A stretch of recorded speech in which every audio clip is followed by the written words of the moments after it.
Sorry about that, guys. I had to deal with the kids. But as I was saying, another thing, kind of a tip of what I was saying, check the pulleys. Make sure that there ain't no play in your bearings, especially if you're running a new belt, and make sure that they're not over tight.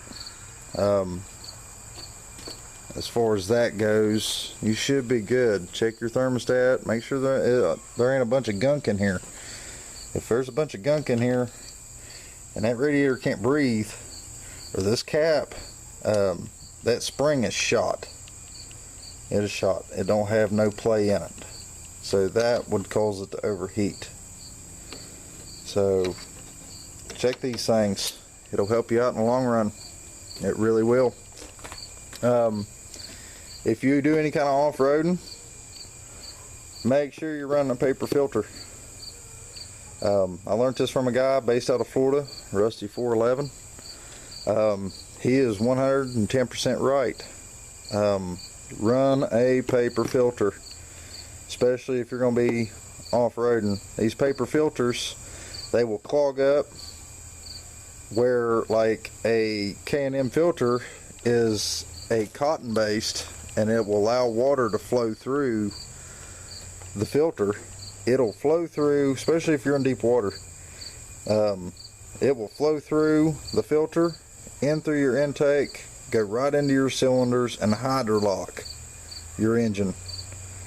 The paper filter will clog up and absorb the water and shut the airflow off to your intake, and it will stall before it hydrolocks. You do not want to hydrolock one of these things at all. If you hydrolock an engine at high RPMs, you're looking at a rod coming through the side of the block, and that's not something you want to do. So make sure that's the best, like Rusty 411 says, that is the best insurance as far as protecting it from water. You know, I don't run a snorkel as of right now, because I took his advice as far as the paper filter, and it saved my bacon. I'm so glad that he told me that, and I'm going to relay it to you all. So that's a good insurance. Good insurance. Run a paper air filter. You'll thank me in the end. Another thing, if y'all hydrolock and you're in deep water and you've got water in your air box and you go to start your Jeep and it goes and it don't want to turn over, stop immediately and let someone pull you out of the hole. Take you a good cheap set of tools with you. Pull your spark plugs, turn it over without the spark plugs. Take your paper air filter out. Take it out, set it on the side of the Jeep, wherever. When you take your spark plugs loose, turn it over, it'll pump all the water out of the cylinders. And then take you a cigarette lighter or a rag, a dry rag, dry off your spark plugs and put them back in and start it up. It'll probably take a minute for it to crank. It's got to, you know, once it stalls in water like that, it takes a minute. Crank it over. Once it starts, pull your dipstick. Make sure you ain't got no water in your oil. It'll look milky looking. Another thing you want to check is your transmission fluid. Pull it. Make sure that there ain't no water that got in it. So water will destroy these things if you allow it.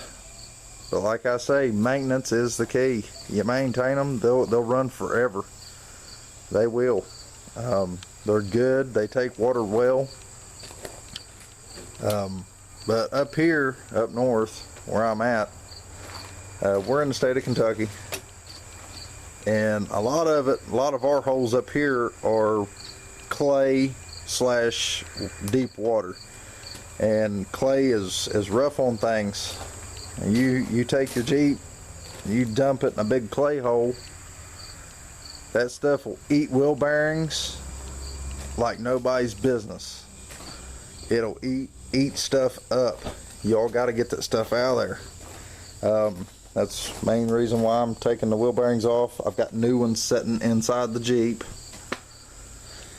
Spray that stuff out. You get done from a ride, come home, take your wheels off, jack it up, put it up on stands, spray your wheel studs off, and get all that mud out of there. As much of it as you can. And a good tip that I'm going to give you, there's a million different ways to do it, but I'm going to give you a tip that works for me. I use Purple Power. I'll take Purple Power and I'll spray the whole Jeep over, all over. I'll spray underneath it before I even go riding. I'll spray the tires down, I'll spray the differentials down, underneath it, the whole undercarriage, the body, everywhere. And I'll leave it there. Don't wash it off. Leave it on your Jeep, even in the engine compartment, in the engine bay.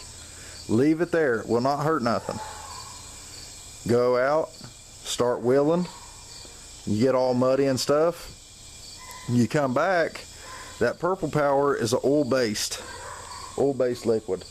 It won't allow it to stick. It won't dry and harden and stick. So you could basically take a water hose and just spray it off. That's all it takes. Jack it up, spray that stuff out of your brakes. If you got drum brakes, spray it out, take the hub off from it, spray it out of there, because you will go through brakes. That's why I'm converting this one to disc, and I'll do a video on it. I'm taking the brakes off this Grand because it's got disc brakes in the rear.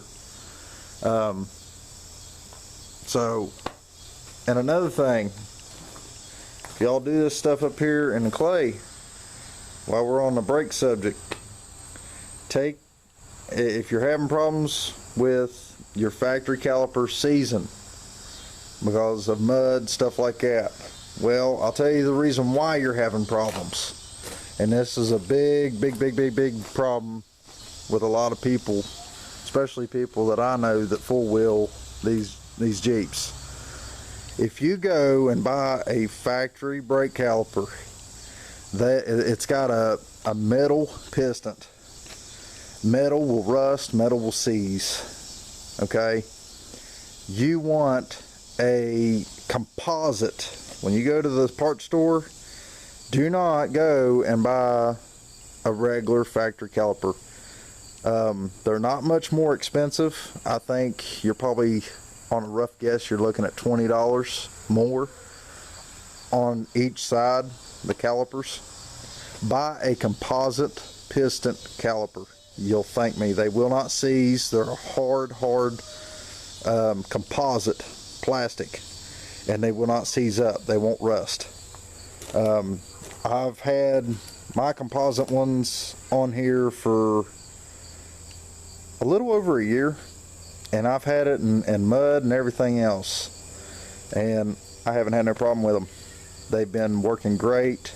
So when I do the brake conversion back here, I ain't going to use the calipers off that. I'm going to go with a composite, because those are regular factory Jeep calipers, and they will seize up in due time. That's a good pointer tip for you all. Composite's the way to go when it comes to disc brakes. Brake shoes, you're going to wear brake shoes. Don't even worry about it. I get the middle grade brake shoes.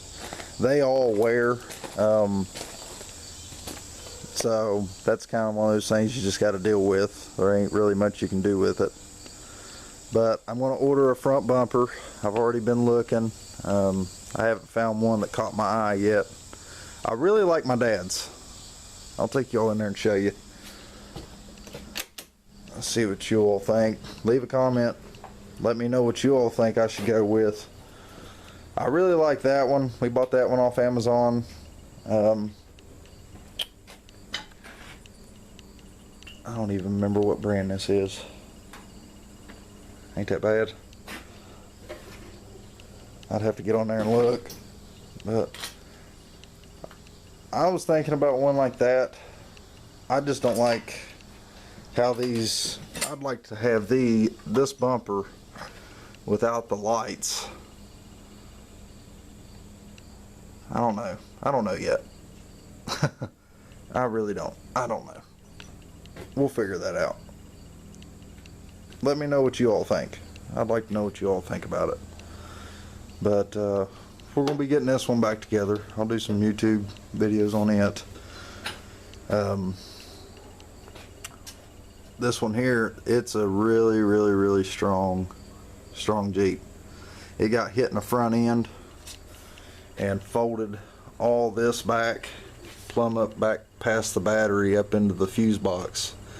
So we constructed all this, put the new grill in it, new front nose piece, new headlight bezels, the new fender, all that good stuff. So I've been working on this thing for my dad, and he's gonna get it together. We're just waiting on these rear leafs to come in so we can put those back in there, put the transmission back, put it all back together.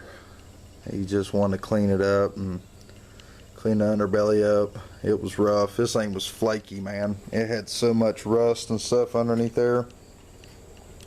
Shoo! It was a nightmare. But, you know, you win some, you lose some, and you'll have that. So, I just wanted to kind of do a walk around, show you what I got, show you a little bit about this thing, kind of talk to you all. Show you all the new Jeep. That's a car that from a guy that I work with at work. He's having me fix the driver's seat. Driver's seat's broke in it, so we're gonna pull that thing out. I don't know if I'll do a video on that or not. I may, depends. But it's Nissan. I'm a Jeep guy though. Jeep guy and Trans Ams. So, but they just showed up. I'm gonna probably hop off here, grab me something to eat, and I'll holler at y'all later, man. So thanks for watching. If y'all got any ideas for me, let me know in the comments. Holler at me. Look me up on Facebook. My Facebook is Brandon Bowen. You can't miss it. It's got that white Jeep over there. Boobie Bouncer is my profile. So come check us out, man. Thank y'all for watching. I'll see y'all later. Bye.